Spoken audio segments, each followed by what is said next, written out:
made you decide to write your autobiography now? I got angry.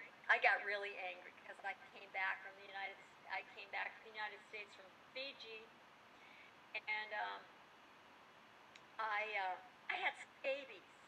I had scabies. Scabies are a little thing that gets under your skin, and it like lays eggs. Yeah. And it's like in New Zealand, because I got sick. I started to bleed and in Fiji, and I had to take a trip to New Zealand to see what was wrong, and then I was just going to go back to Fiji. I had no intention of coming back because I was so imbibed in that, that society. Mm-hmm. And I was like living on the floor because I had run from my partner, and I was living on the floor in another village on another island of Sabu Sabu with 14 other people, just in one bathroom. And it's like I got back here to the United States, and my manager, partner person was taking everything. Mm-hmm. And I had gone to Screen Actors Guild, and I was getting nowhere. I was taking buses to go to Social Security office, getting nowhere. Finally, a gal at the health, I don't know what it's for, Screen Actors Guild, Producers Health and Welfare, whatever it is, Mickey Mills. She met me at Social Security office at 8 o'clock in the morning, and she got me getting my Social Security. She got that. She was incredible.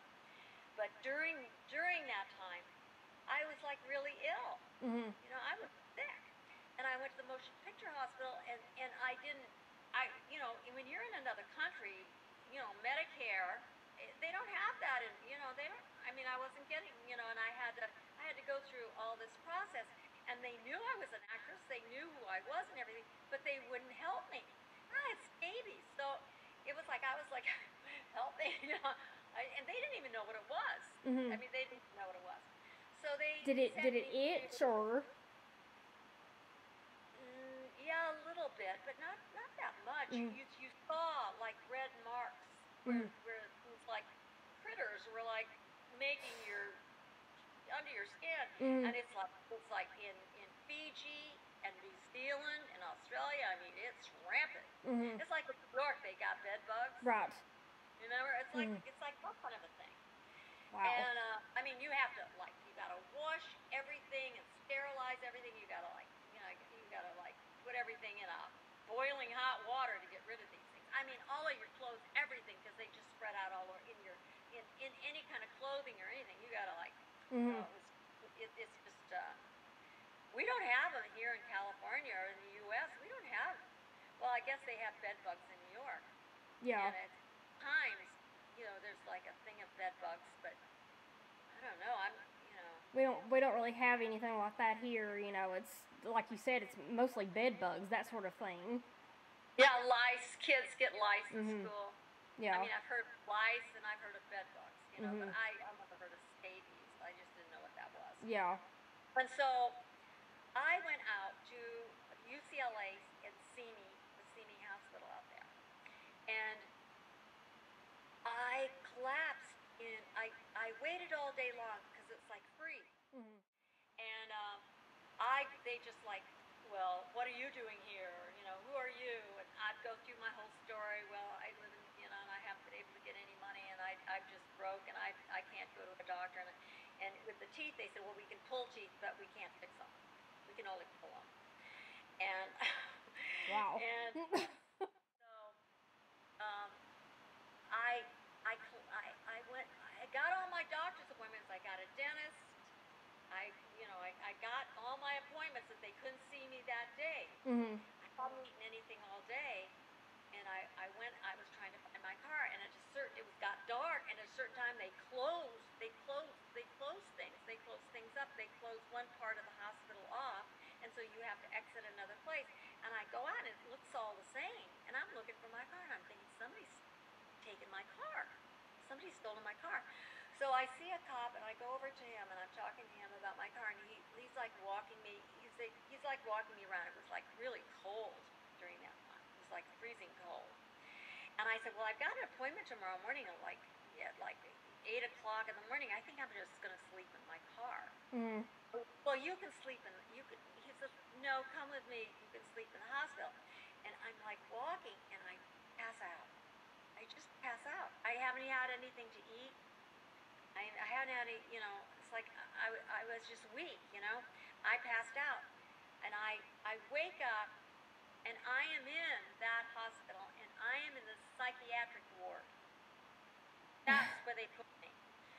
I guess I had, they were asking me questions and stuff, and I told them that I just came from New Zealand and I have scabies. So they put me in an isolated room, and there was a window.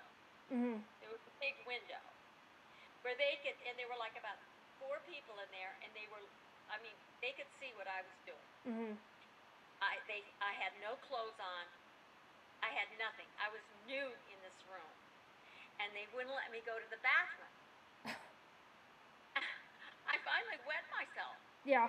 I finally wet myself, and it's like they finally came and got me, and they took me to a shower, and they sprayed poison all over me to get rid of these scabies. Mm-hmm. And it's like my hair was like, when you it was like some kind of lye soap or something, because my hair was like, looked like, my hair was sticking out like this, Mm-hmm. And I was begging them for a blanket. And what I had was I had been able to bring my wet towel that I had wiped myself with back to that cell I was in. And they would not, I woke, I don't know, I just started losing it in there. Mm-hmm.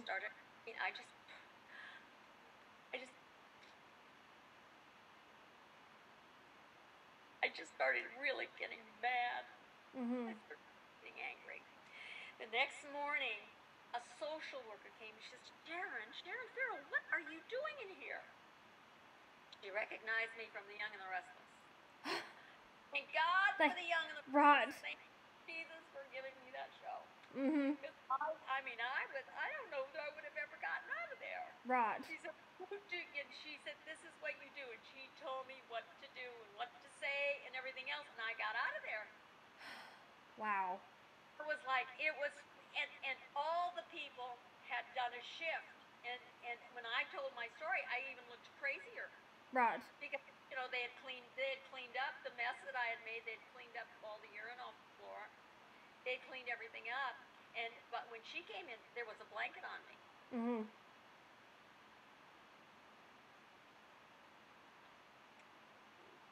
I'm sorry. Oh, no. Don't apologize. That's why I started writing the book. I thought, how can we be treated like this? Right. How can we be treated like this? So I worked in the business, 50 years. Mm-hmm. But thank God, it was because of that social work. The social workers really do. They come in and they they do, they help. They do help. And I got a lot of help during that time from AA people, because Mm-hmm. I went out to the motion picture place where I go now, and they're wonderful to me now because, Nikki Mills got me this, Social Security. I got my Medicare stuff. I started getting my money because my manager, partner I had been with for 30 years, I trusted him with my life. He took my money and other people's money too. I wasn't the only one. And it's like a common story, So what else is new? I mean, Debbie Reynolds, her husband took all her money. Doris Day, her husband did it to her. I mean, there's so many actors and actresses that just, have been ripped off. Right. And so, I did it out. I started that book. I went to, when I finally could go to the motion picture hospital, I checked, I need some kind of therapy, because I was raped in Fiji, and I was raped in Fiji 2 times, once by one guy that came over at my compound, climbed over barbed wire fence, and I woke up with this guy like this. Wow. And then by the military, I was out jogging, and I just, I got it again. And I was madly in love with a guy that I had grown to love, and then we broke up. And I was working on a film, and he was working on a TV series, and I was having problems with Tony Curtis, and um, I got upset, and I went through my cabinet, and I was taking cold pills, aspirins. I didn't have anything other than aspirins and cold pills, but you can OD on aspirins if Oh, you yeah. I mean, you can die. So I called up Andy, and I said, I just did this, and he called this Mexican guy that was working on the film, and he and his wife came over, and they plied me with salt water. I must have drunk salt. I drank so much salt water. I was throwing it was coming out both ends. Wow. And then I had this thing with Tony Curtis, and everybody was like, really, but then they fired me. But and he raped me. It's like Tony Curtis totally took advantage of me. I mean, you just don't do that to some young girl. You don't do that. And he was engaged to marry this German girl. And he would say, what am I doing? I'm here with you, and you're so sexy, and you've just gone through all of this, and I just can't help myself. He's a sex addict. He can help. But I don't know. You go through things in life, and yeah, it makes you who you are. Now, so many problems when I was young, but they were like it was appendicitis that the adhesions had built up so much that when the baby was in there, I needed roto-rooter is what I needed, and that's what. And then I needed pain medication, and when Chance came out of the like that operation, it's like when he came out, it like and a blood clot got loose, and it lodged my lung collapsed, my heart stopped, and then I lost my for about 3 years. It took me to get it back, but everything's been fixed, So it's like I'm sort of on borrowed time because it was, those doctors saved me. Yeah. They really saved me, and then because I was in Oak Brook, Illinois, I was with this guy who was a polo player. He had shipped all of his polo ponies to Oak Brook, Illinois. We were staying at Michael Butler's compound. He had all of his polo ponies there. I was pregnant, and I wasn't due for another couple months, and all of a sudden everything happened there, and it's like I was up high, and I saw the doctors rushed in, and I saw them putting on his hat and everything, and he had a little bald spot right on the top of his head up there. I thought, gosh, that guy's got such a bushy head of hair, and he's got that little funny bald spot, and I was laughing. I was looking down at everybody, and this woman they were trying so hard to save her. They were just like, come on, you can do it. Breathe, Sharon, breathe. Come on, you can do it. Try to cough for me, baby, cough. Oh, we've lost her again because Flatlined. And then they'd hit me with those paddles, and then I'd see this person jumping off the table, and I was kind of I'm thinking, God, they're really trying so hard to save this woman, She's just, and so I'm like, I watch it for a while, and I'm touched by them, and I kind of I feel like there's no pain. Had been in so much pain because before they did the exploratory to remove all the adhesions and everything that was inside of me because my kidneys went, and I was in such agonizing pain. They couldn't give me anything because they were trying to find out what was wrong with me. Yeah. Finally they just had to open me up because they couldn't figure out what it was, and it was all those adhesions built. It was the size of a grapefruit in there along with the baby. Baby was fine. They just took out the adhesions, sewed me up. And then 10 hours after, Chance decides to come out, and that scar, that stitching, like broke open with all the stuff, and blood clot got lodged in my lung collapsed, heart stopped. And I was going down, I thought there was a light, and I went life. Mhm. And all these people, I knew, there were so many people, and I knew them all, but I didn't know who they were. But I knew them all. And they were all welcoming me, and I don't remember any words, but it was like going to the Academy Awards and winning the Academy Awards and coming out holding that Academy Award and walking down the thing. I mean, they were like, "Oh, you won!" It was the most incredible experience because I had all these loving, wonderful people around while I was going towards this life. Yeah. And I had no pain. Have you ever like out a pair of shoes and they're too tight and you wear them all day and you take off those shoes? And now, yeah. Feeling when you think, oh, I don't have to. It's like taking off a pair of shoes that hurt real bad. And it was like I was just floating down there, and I went around the corner and I saw this Salem Kills. Mhm. Big Salem Kills. It was a cigarette thing. Yeah. On the wall. And I'd never been in this hospital before. I'd never been down that hallway before. Mhm. All of a sudden, I thought, I gotta go back and I just gotta tell I'm just gonna go back to that room and I'm gonna tell them that it's okay, that I'm fine. Mhm. And them. Yeah. I wanted to go thank them. And I thought, maybe they won't hear me, but I'm gonna go make the attempt to thank them. And I went I came back in and all of a sudden, the pain! I was back in that body Mhm. with all that pain.